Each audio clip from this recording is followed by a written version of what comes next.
Pessoal do primeiro ano do ensino médio, professor Isaías para mais uma aula de filosofia com vocês. Hoje nós vamos tratar de um assunto de suma importância na filosofia e para a nossa vida, por que não? Liberdade e felicidade na filosofia grega. Mas por que a liberdade e a filosofia grega têm importância para a nossa vida? Porque a civilização grega, a filosofia principalmente, ela se difundiu no Ocidente. Então nós, de certo modo, pensamos grego. E por isso, quando a gente trata de liberdade e felicidade, a gente não pode deixar de fazer uma volta à história e tratar da liberdade e da felicidade junto ao pensamento ocidental, que tem como principal base o pensamento grego e o pensamento romano. Então, liberdade para os gregos, o que era? Então, liberdade era a condição de autonomia política das cidades-estados gregas, a polis, no caso. Além disso, era livre o cidadão grego.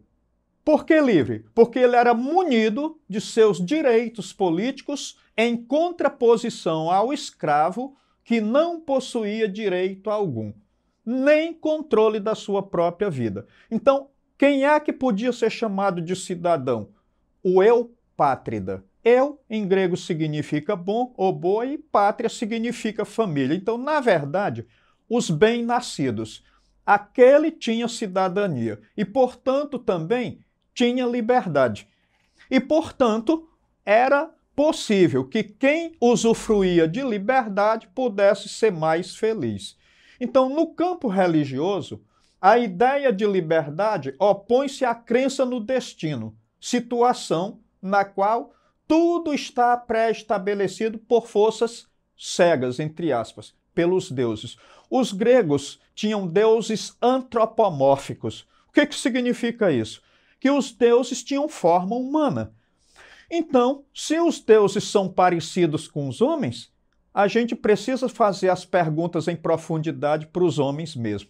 Então, os homens gregos, eles foram pioneiros na filosofia justamente por isso, porque os deuses não respondiam às perguntas do cidadão grego.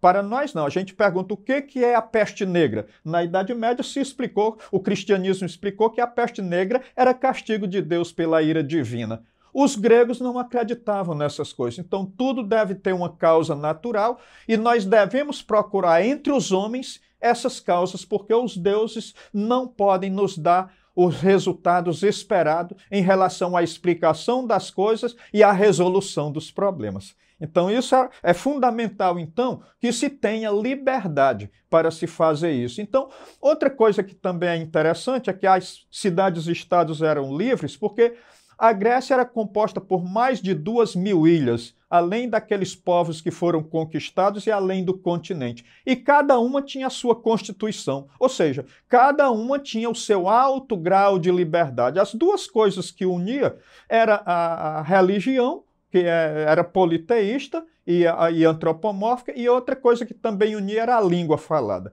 O resto, cada um se virava por si, cada cidade tinha a sua própria organização.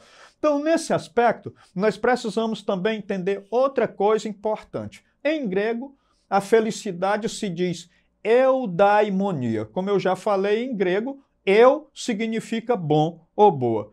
E daimonion significa demônio, uma espécie de gênio, uma espécie de semideus que acompanha cada ser humano. A ideia cristã que nós temos de demônio é bem diferente. No Novo Testamento, por exemplo, os demônios são aqueles espíritos maus que tomam posse do ser humano e causam doenças. Para os gregos, não. Para os gregos, cada um tem o seu daimonion, que pode ser um daimonion mais genial ou menos genial. É por isso que o Platão dividiu as almas dos gregos, aliás, dos homens, em 3 tipos de alma. A alma concupiscível, que era um pouco inferior, a alma irascível, que é uma alma intermediária, e a alma racional.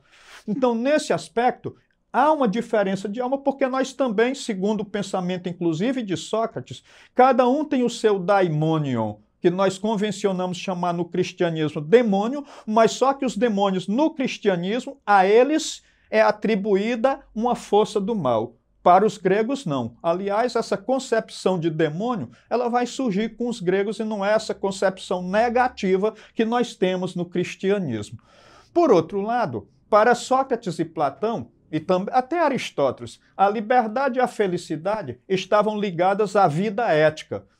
A vida ética e também à vida moral. Ética é filosofia, moral é ciência. Então, Sócrates, Platão e Aristóteles, eles pensavam, na verdade, o seguinte: nós devemos utilizar a razão para gerar conhecimento da virtude, para fazer o bem e chegar aonde todo homem quer chegar, a felicidade. Então, mas o que é? Só existe um bem, o conhecimento, e só existe um mal, a ignorância. É isso que o Sócrates vai dizer. Então, pensar grande, conhecimento. Pensar pequeno, ignorância. E aí nós vamos ter o processo inverso. Nós vamos ter o contrário. Quem usa pouco a razão, ele não gera conhecimento, ele gera ignorância. Quem gera ignorância não conhece a virtude, conhece o vício. E quem conhece o vício não pratica o bem, pratica o mal. E quem pratica o mal causa a infelicidade, não a felicidade. É bonito esse pensamento socrático, vale a pena ver de novo, porque é imensamente bonito utilizar a razão para gerar conhecimento da virtude, para fazer o bem, chegar à felicidade. Agora, você pode fazer tudo o contrário. Tem gente que quer chegar à felicidade pelo caminho mais breve, e nós temos uma mania de querer abreviar o caminho, e não tem outro caminho. O caminho tem que ser feito todo ele. A gente adora cortar caminho, mas a gente não deve cortar o caminho. O caminho tem que ser feito completamente. O Platão, ele diferenciava um pouco o pensamento dele do de Sócrates, embora o Platão fosse discípulo de Sócrates, porque ele achava que o que muitas vezes levava a gente à infelicidade era justamente seguir os sentimentos. Por isso ele criou aquele mito da carruagem, onde a alma é o cavaleiro, o corpo é a alma, os nossos pensamentos são as cordas e os nossos sentimentos são os cavalos. Aí nós temos sentimentos rebeldes e sentimentos não rebeldes, né? Sentimentos bons. Então a gente tem que usar os pensamentos para segurar os dois cavalos no caminho certo. Tanto o cavalo bom, que já quer se manter, quanto o rebelde que quer puxar o bom para o lado do mal. Então, o Platão ele vai dizer que quem segue os sentimentos pode acabar se perdendo no mar das paixões. Então, ética e felicidade. A virtude, que segundo Aristóteles é o que vai garantir ao homem a felicidade, é o hábito que torna o homem bom e lhe permite cumprir bem a sua tarefa, a virtude, né? Então, a virtude ela é racional e ela é circunstancial. Então, para o Aristóteles, as virtudes são o quê? As virtudes para Aristóteles, elas são mediania. E o que é a mediania? A virtude aristotélica, ela é uma mediania porque, na verdade, cada virtude ela vai se situar entre dois vícios, um por excesso e outro por deficiência. Então vamos pegar a liberalidade. Liberalidade é uma virtude que você e eu podemos ter em relação às riquezas. O que é o vício por excesso? Prodigalidade, gastar demais. O que é o vício por deficiência? Mesquinhez, ou mão de vaca, como nós costumamos chamar, que significa gastar pouco, não gastar aquilo que precisa. A coragem. A coragem é uma virtude. Ela está situada entre um vício por excesso. Qual é o vício por excesso? A temeridade, a afoiteza, você ser corajoso demais. E qual é o vício por deficiência? A covardia.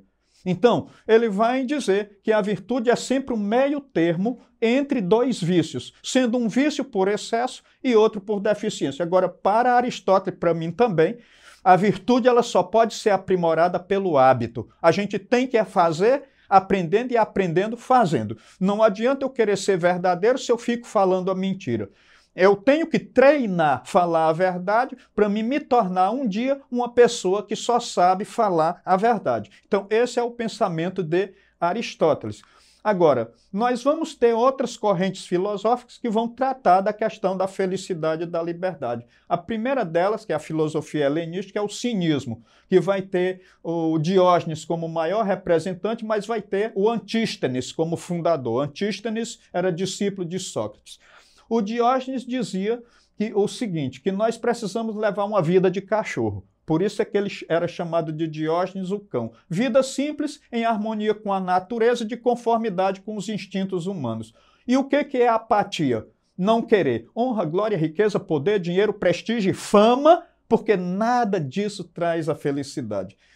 Nós só vamos chegar à autarquia pela apatia. Quer dizer, eu só vou encontrar a felicidade dentro de mim mesmo se eu for apático. Como? Eu não querer honra, glória, riqueza, poder, dinheiro, fama e prestígio, porque essas coisas estão fora, eu não posso procurar fora de mim a felicidade. Nós vamos ter outra corrente também helenística, que é o estoicismo. Aí nós vamos ter Zenão de Cítio como fundador e nós vamos ter Lúcio Anel Sêneca, mais conhecido como Sêneca, como principal representante.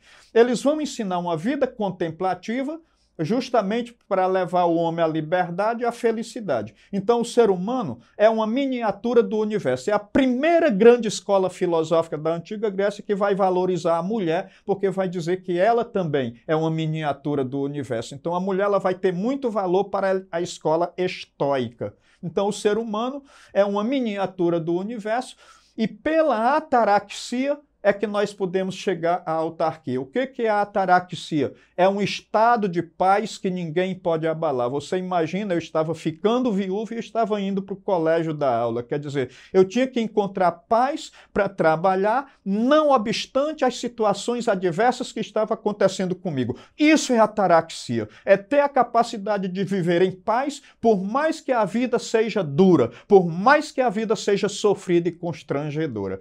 É desse jeito que nós podemos chegar à autarquia, segundo o pensamento dos estoicos.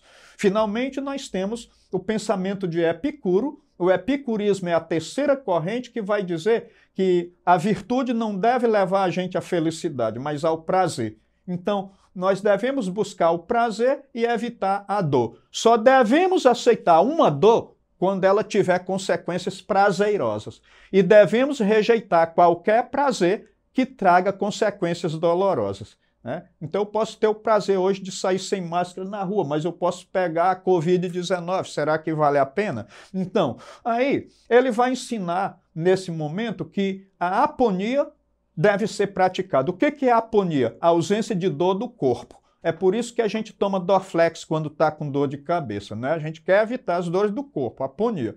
A ataraxia é evitar as dores da alma. Então, é a mesma ataraxia lá do estoicismo. Então, é um estado de paz imperturbável. E, finalmente, nós podemos chegar ao prazer, que no lugar da felicidade dos filósofos que eu já falei, o prazer, para poder a gente ter autonomia, bastar-se a si mesmo, o que é a autarquia.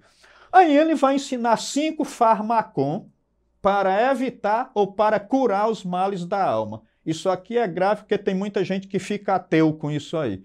Então, qual é o primeiro? Qual é o primeiro farmacon? O primeiro remédio, a palavra farmácia vem de farmacon grego, significa remédio, né? Então, qual é o primeiro remédio para curar os males da alma? Não temer a Deus.